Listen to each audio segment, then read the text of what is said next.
Hey, welcome back to the Recovering Out Loud podcast. I'm your host, Charles Van Loucks. Today, I want to talk about trust. Ooh, it's a big one. Now, there's a lot of different versions of trust, right? There's rebuilding trust with our partner, with our family, with friends, whatever it might be, based on your situation.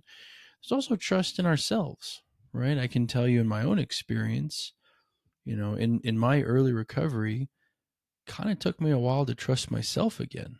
It was almost like I had to decipher between my addict voice and my intuition, because they both have very different goals for sure.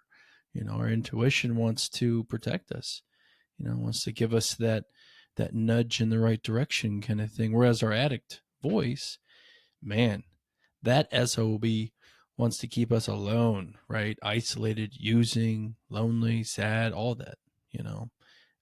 So I think for me, it was important to take some time and especially in my early recovery and kind of re-meet myself.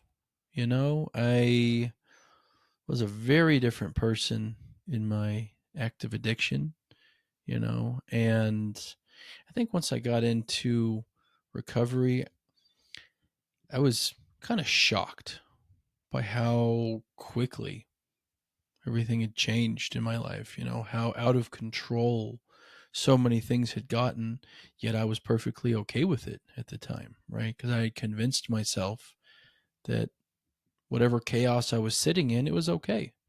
Because I was social, I was, having fun, I was this, that, whatever. We can tell ourselves all kinds of stuff, right? That's not true. Um, But I didn't really trust myself for a while. I kind of had to protect myself from myself in my early recovery.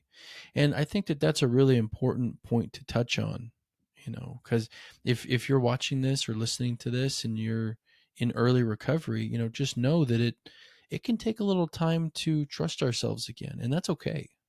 There's nothing wrong with that, right? Because we were under the control of something else, right? That wasn't us, right? We're not that old person, right? As soon as we step into recovery, we're brand new people, right? We can reevaluate our values and all kinds of stuff. So just know that, trust is something that sometimes it can take time sometimes, right? And, for me, like, for example, going to a concert, right? I had to trust myself in that kind of environment, right? Because it was tough. In my active addiction, it was nearly impossible to be sober at a concert for me or a festival or any of that stuff, right? So, in order to go back into that environment, I really had to trust myself. So, for me, I waited a year. I felt that I had enough time under my belt to do it like that at that amount of time. And I brought a support person with me, right, to help hold me accountable. I had my shield up, right, my recovery shirt, letting people know, like, hey, I'm not interested. In nice big letters, 100% sober. I'm not, don't offer, kind of thing, And I think that helped to sort of build some trust within myself too, because then after that concert, I gained some trust in myself. I was able to see, hey, you can do this. You can trust yourself. You can lean on your tools and your supports and all that to get through these situations that could be dangerous. But after that concert, I was so happy, because I'd been through it. I'd made it through and I had a great time, and I was able to get back to that, you know, free spirited, jumping around, getting wild, having fun type of, side of myself without any substances, And that was a really powerful moment for myself. And I was able to see that, I could do a lot more, and some of the fear elements or, cautions that I held held on to for so long, some of them were built up in my own mind, you know? And I'm still glad that I was cautious about it and all that, because I mean, that's a very easy place to relapse, right? So I think the other side of it too, building trust with those around us, right? I think that's another side to all this, because certainly I'll speak for myself, but in my active addiction, I was very deceptive, right? I would lie to people. I had a double life going on. My external um, side that I would show to people was, like for example, in high school, right? That was a turning point for me, right? Did all my homework, got good grades, and then at night went out and got wild, right? Used, sold, got in dangerous situations, blah blah blah blah blah blah blah, all this stuff, right? And looking back on it at the time, I was almost kind of proud that I could get away with it, right? That I could manage a double life. It was exciting to some degree, right? And I think that it's important for me, right, to notice that that's not the type of person I am. I don't want to run around and be deceptive and have a double life and all these things. It's stressful. It's dangerous, right? I'm lucky I'm here today, honestly. So, I mean, so getting back to trust with those around us, once I, hit my bottom, and with my brother's encouragement, I sat my people down and told them what I'd been doing for 15 years ish, and that I needed some help. As soon as I did that, in that moment, I lost a little bit of trust with some of them. I gained a little bit of respect too for sitting down and fessing up and all that, right? I was met with some positive encouragement, like, "Hey, dude, we're here to help you. Let's go." I think that if they would have just found out and had to confront me or do an intervention or try to force me or this or that, it wouldn't have turned out the way that it did. I don't think. I had to be invested in my recovery. I had to feel that I was making a choice to stop. I had to see that I was at a place where I didn't want this life anymore, and I was willing to do whatever it took to get out of that life, right? Think about everything that you used to do to obtain your substance and then add 10 to that, right? That means if it's snowing out, you don't have a car, it means you walk to the meeting, right? Go walk through the snow to the meeting. Because I've walked many a times to go get a substance in the snow, right? I've done. So, I mean, that's the kind of dedication that it takes, because the end result is worth it. And here's the thing, you're not going to get that instant gratification from recovery. That's not how it works. And I think that's why a lot of people fall off in that first year. They're used to, done. I feel better. Let's move on. They're used to that, but that's not real. That's just a temporary band aid, because it wears off and then your problems are still there. They're probably even worse now, right? But being able to get past all this stuff, right? To put a name to the things that are causing chaos in our life, and then do work to improve those things, right? With a therapist, with whatever you need, right? Then we can get to a place where we have stability in those different parts of our lives. Then we feel like, oh man, my relationship was a trigger back in the day. Now it's good. Now it's smooth. We're in couples counseling. Everything's fine, right? My work was triggering. People are blasting off in the bathroom. I can't be around that, right? Oh, I got a better job now, right? Work as a coach. It's inspiring. It's uplifting. I help people, So we have to change elements of our life, and that's where that whole saying comes from. Nothing changes in our lives, right? If nothing changes in our lives, meaning we have to actively make changes to ourselves and our lives and our situations and everything to see a different outcome, right? Because if we leave everything the same, nothing's going to change, you know? So I think that there are some definite, helpful things with rebuilding trust. The first one I would say is just being really rigorously honest and transparent. Once you've decided to make that change and start to improve your life, go all in, you know, open up to people, right? We're only as sick as our secrets, as they say, right? And that's, I believe, very true, because if there's anything that we're holding on to or we're, not talking about or whatever, it doesn't just go away, right? It sits inside of us and it festers. And that's when you see the person like blowing up at the restaurant server and yelling at him and blah, blah, blah. It has nothing to do with the server. It has nothing to do with the melted ice in their drink or whatever the hell's going on, It has to do with all this other buried stuff that gets triggered and comes up, right? So we have to get all that stuff under control. But um, I think that's a big part of trust, right? Being able to show through action, right, that we're different people, because we can talk all day long. Most of us are pretty good talkers. We got the silver tongue, right? But we need to prove not only to others but to ourselves as well that we're new people, and that takes action.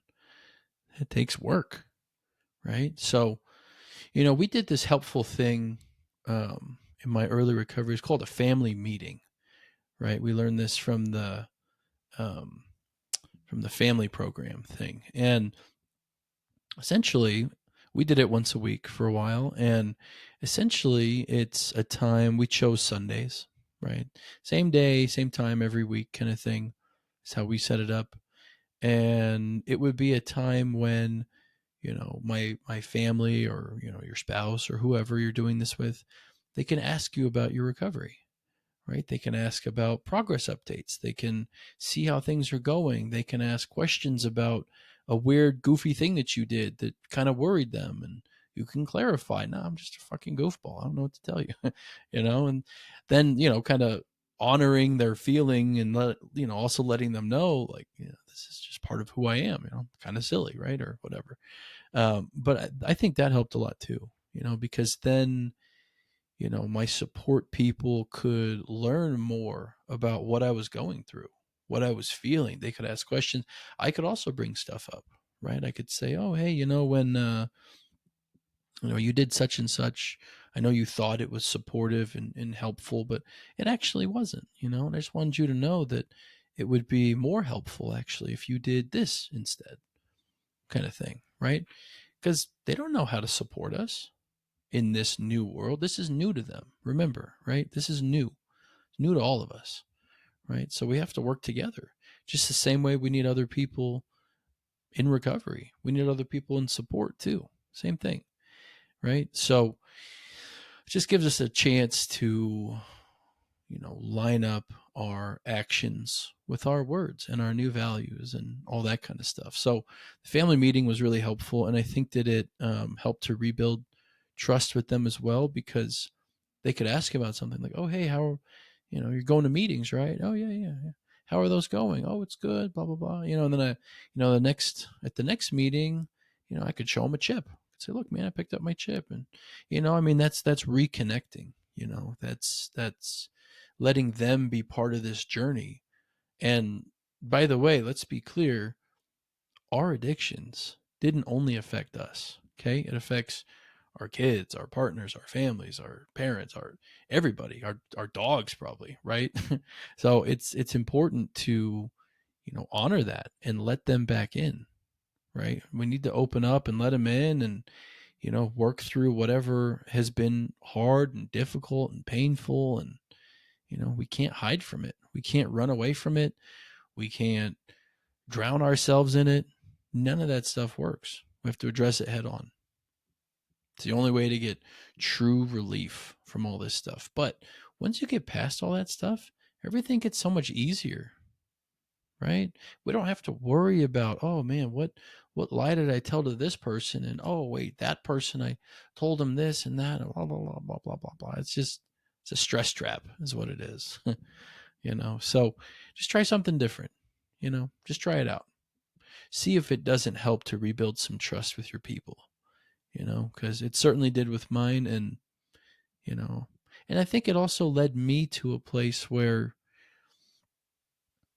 I could trust myself again. I could feel proud of myself for standing up to this, right? Addressing this with my people, letting them in, hearing their concerns, right? Addressing what things they've gone through as a result of my addiction, you know, taking ownership of that, going through the amends process with a set of steps, right? Doing all that stuff, I mean, it's all, at the end of the day, it all helps. It all helps, right? Um, and I think that, just be easy with yourself during this process. Early recovery is difficult. It's really difficult.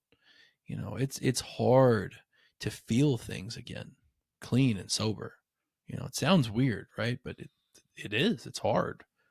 It feels like everything is super overwhelming and turned up to 11, and we have to worry about, oh, is this person going to be at the thing, and blah blah blah, right?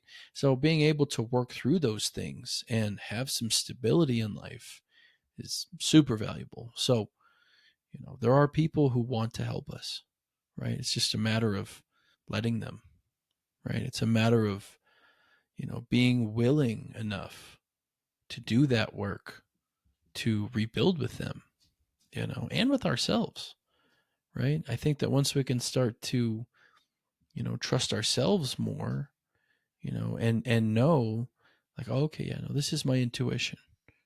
We're heading north, right? North is good. We like north. Things are good there. But I think once we can start to get to a point where we can trust ourselves like that, then we can start to see some improvement in a lot of different areas. So it's it can be a long journey, but just starting can be invaluable, and it can really make a huge difference in not only your life, but your support people's lives as well, because make no mistake, they've had many sleepless nights worried about us, right? And I'm not saying that to make us, feel bad or to beat ourselves up, but instead to inspire us toward change, inspire us towards, opening up with them, alleviating some of those things, helping them through their hard times as well, and allowing them to help us too. So just know that we have people around us. Okay, we do.